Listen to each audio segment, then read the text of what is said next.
안녕하세요. 김유갑의 경제부동산입니다. 구독, 좋아요 부탁드립니다. 무주택자 난리 났습니다. 상황이 미친 듯 심각합니다. 한국부동산원은 집값이 계속 오른다고 말하고 있는데 KB부동산 시세는 집값이 오히려 큰 폭으로 떨어지고 있습니다. 똑같은 흐름을 두고 정반대의 말을 하고 있는데 오늘 방송 꼭 보셔야 오판하지 않습니다. 서울 거래량이 3,000건을 넘어섰고 매수지수가 오르는 것은 사실이며 특히 해외 집값, 해외 주가, 기준금리가 긍정적으로 변하고 있어서 한국 부동산 지표를 무시하면 안 됩니다. 그런데 바로 부동산 핵폭탄이 있었군요. 유료 상담은 0103-999-8808 제가 직접 매수 타이밍과 입지를 추천해 드립니다. 지금 바로 전화 주십시오. 무주택자 난리 났다. 상황이 진짜 미친 듯 심각하다. 지금은 집값이 너무 올라서 이 돈보다 집이 더 가볍습니다. 그러니까 함부로 잡는 것보다 신중해야겠죠. 여기 한번 보실래요? 자, 별표를 치고 지금 여러분들이 이게 지금 0이에요. 0. 이 보라색 선이 0%를 기준으로 어떻게 흘러가고 있느냐. 23년 1월 달 그리고 5월 현재 여름 8월 달 뭐 가을 10월 올 겨울 12월로 이렇게 예상을 하고 계절적 요인과 상황을 한번 유추해 보겠습니다. 지금 확실한 것은 상승 전환하는 방향이 맞아요. 물론 한국부동산원 기준입니다. KB는 상승 전환 지금 못하고 있고 오히려 하락이 확대됐어요. 물론 보합 근처입니다. 자, 상승 전환 원을 쳐놨죠. 자, 그러면 이게 제 생각에 5월부터 10월까지 대략 추석 전후, 여름부터 추석 전후는 강세 흉보, 폭등한다는 얘기가 아니라 이게 0이잖아요. 0. 0에서 그러니까 강보합이라고 보시는 게 좋겠죠. 이 강세에서 쭉 올라갈 거예요. 이것도 아주 기분 나쁜 흐름입니다. 이렇게 되면 호가가 다 올라가 버려요. 하지만 큰 틀의 상승이 아니고 계절적으로 또 내려올 거예요. 하락 전환. 여기까지는 거의 제 말이 유력합니다.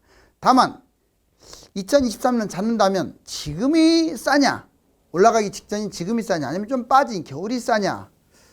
올해만 놓고 본다면 제 판단에는 거의 비슷하거나 아니면 지금이 좀 더 싸지 않을까라고 판단합니다. 물론 만약에 여름에 잡을 거라면 지금 잡아야 하고 그냥 기다릴 거라면 겨울까지 기다리는 게 맞아요. 여름은 뛰는 게 이렇게 보이니까. 자, 그렇다면 이제 여기 한번 보실래요? 한국부동산원과 KB시세 다른 지표 누구 말이 맞나?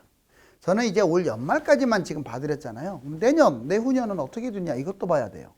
자, 한국부동산원, KB부동산 시세. 먼저 한국부동산원 거의 뉴스 기사의 약 80% 이상은 한국부동산원을 보고 판단합니다. 나머지 20%가 KB 시세를 판단하다 보니까 이거 한국부동산원은 지금 많이 뛰는 걸로 나오거든요. 반등하거나. 근데 KB부동산은 하락이 확대되는 걸로 나오고 있어요. 전반적으로 이쪽을 따라가다 보니까 집값이 많이 뛴 것처럼 보입니다. 자, 보합 상승. 이미 보합이나 상승. 서울 주간 시세 마이너스 0.04가 마이너스 0.01. 아마 이번 주에는 플러스로 전환될 가능성이 커요. 실거래가 지수는 이미 플러스입니다. 55% 상승. 만약 10개 중에 10개가 있다면 5개 반이 상승 거래예요. 하락 거래보다 훨씬 많아요. 주택사업 경기 전망 지수가 100이 넘어갔어요. 100이 넘어가면 플러스라는 뜻이거든요. 106.6. 한마디로 이미 플러스 됐어요. 서울 매매 수급 지수 78.4. 아직 100까지는 안 됐지만 수급 지수가 아주 급격하게 오르는 중입니다. 서울 거래도 자, 3월달 2,982건이 4월달 들어서 3,051건으로 오히려 3,000건을 넘어서 버렸어요.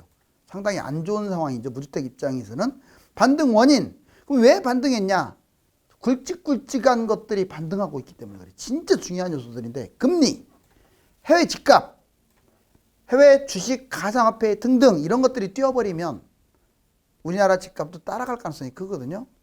그래서 한국부동산원 이 주장은 상당히 설득력이 있습니다. 자, 근데 KB 부동산 시세 볼까요? 하락 확대. 서울 주간 시세 마이너스 0.12에서 마이너스 0.17로 크게 확대돼 버렸어요. 실거래가 지수도 55% 하락이 더 많다 이거죠. 주택, 사업, 경기 전망지수 106.6. 다만 예전보다는 전망지수가 100 이상으로 올라왔어요. 플러스로 지금 가고 있다는 뜻이죠. 이것만 놓고 보면 서울 매수 우위 지수 32.2로 아직도 낮고 서울 거래량은 2,982에서 3,050건으로 이렇게 증가됐는데 아직은 만족한 거래량은 아닙니다. 그래도 증가했다는 거. 하락 원인. 그렇다면 왜 KB부동산 시세는 하락을 강조하느냐? 경제가 불안해요. 어디가 금융위기가 터질지를 몰라요. 급매 소진하고 있고 실거주자 2030만 매수하지 투자자들이 건들질 않고 있어요. 투자자들 급감하고 있습니다. 바로 이런 요인으로 실제 지표가 하락이 된다. 자, 누구 말이 맞는 것 같습니까? 제가 판단에는 지금 상황은 한국부동산원 말이 맞습니다. 그게 선방형을 잘해요. KB 시세는 약간 뒷북치는 경향이 있습니다. 뭐 틀렸다기보다도 지금 당장만 놓고 본다면 플러스 전환으로 가는 게 맞다고요. 그렇지만 모든 게 지금 당장만 보는 게 아니잖아요. 장기적으로 봐야지. 그래서 여러분들은 드리고 싶은 말이 이거예요. 자, 한국부동산은 KB를 중도로 보세요. 지금 막 폭등하고 이게 아니야. 0에서 왔다 갔다 하는 거잖아요. 자, 이제 한미 기준금리 올해 집값 상승으로 이어지지 않는다. 자, 기준금리 3연속 동결 전망 연내 인하는 글쎄 그러잖아요. 먼저 우리나라부터 볼까요? 한국 기준금리 5월 25일 금통위가 3연속 기준금리 동결할 가능성이 높다. 연내 인하가 어렵습니다. 그 이유는 우리나라하고 미국 기준금리 격차가 너무 크기 때문에 우리나라를 먼저 인하하기가 어려울 거예요. 또한 근원물가, 자, 이 석유라든가 이런 것들을 다 뺀 근원물가 상승률이 너무 높아요. 우리가 주로 필수 생활에서 올라가는 물가들이 너무 세다. 고금리를 그러니까 유지할 수밖에 없다. 당장 올해 금리 인하는 쉽지 않다. 미국 기준금리 볼까요? 6월 기준금리 동결 아마 확률이 높습니다. 지속 동결 확률은 높아요.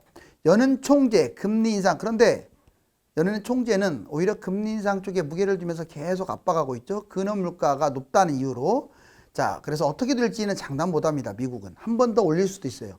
연내 금리 기준 인하는 빨라야 이건 없을 것 같고 빨라야 23년 같아요. 미국은. 결국 우리나라도 빨라야 연말인데 미국이 금리 인하 안 하면 기준금리 격차가 너무 커서 내년이나 금리 인하할 확률이 크고, 그 다음에 시중금리는 정부에서 찍어 눌렀기 때문에 지금 금리는 내려가고 있습니다. 시중금리는 2023년 집값 영향, 해외 집값 현재 한두 달만 놓고 볼게요. 미국, 캐나다, 호주, 뉴질랜드, 영국, 우리나라하고 쌍둥이로 움직이는 나라하고 중국, 안타깝지만 한두 달 다 지금 상승 전환됐습니다. 자, 고금리 경기 침체로 6개월 이상 지켜봐야 합니다. 이거 갖고 뭐 올라갔다고 할 수 없어요. 지금 잠깐 반등할 확률도 크거든요. 고금리 때문에. 좀 지켜보자. 한국 집값, 해외 집값 상승 시에 만약 얘들이 몇 달간 상승해버리면 우리나라는 그냥 올라가 버립니다. 아직은 올랐다 떨어졌다 하잖아요, 이게. 그렇기 때문에 지켜봐야 한다. 자, 이제 하반기 국내 경제, 부동산 3대 위험 요소. 그런데 우리나라는 또 폭탄이 하나 있어요. 다른 나라 갖고 있지 않는 부동산이 자체적으로 분기도구도 남을 만한 폭탄. 뭐냐? 전세율입니다. 전세 만기가 2021년 9월 달에 꼭지였거든요. 이때 진짜 비쌌어요. 그런데 이 갭 투자로 겨우 버텼던 사람들 23년 올해 9월 달 지금 전세가율 계속 낮아지고 있는데 이거 돈 과연 2, 3억, 4, 5억 본인이 어서 빌릴 수 있을까요? 이게 지금 문제입니다. 경매당해요, 잘못하면. 그래서 금매로 내놓겠죠. 그러면 집값 떨어지겠죠. 전세가를 보면 답이 나와요. 강남 40%대, 서울 50%대. 어떻게 전세가가 더 싸? 경기도 잘해봤자 지금 60%도 분기됐죠, 지금. 건설사. 자, 미분양 이게 7.5만 가구에서 멈칫거리는 듯한 느낌이죠. 그거는 분양을 안 하기 때문에 그래요, 지금. 미분양이 줄어든 게 아니라 분양을 안 하고 있어서. 자, 3기 공급이 급증하게 되면 확 달라집니다. 금방 10만 넘어가요. 또 하나 미입주. 기존 아파트가 안 팔려서 입주가 안 되는 거야. 그러면 건설사들 부도납니다. 부도나요. 건설사가 제일 싫어하는 게 세 가지예요. 미분양, 미입주, 준공후 미분양, 악성 미분양이라고도 하죠. 자, 문제점. 건설사 부도가 급증하고 고분양가. 건설사도 좀 본인들이 정신 좀 차려야 돼요. 말도 안 되는 가격에 분양을 때리는 거예요. 그냥 뭐 12억에 때리지를 않나. 금융권 보실래요? 해외 금융 불안, 세계적 은행들이 파산. 지금 이게 끝난 게 아니에요. 지금 조심조심하고 있지 또 터질 거예요. 계속 터질 겁니다. 국내 은행도 상당히 부실합니다. 왜? 가계하고 기업 부채가 심각해서. 건설사 PF 이것도 심각해요.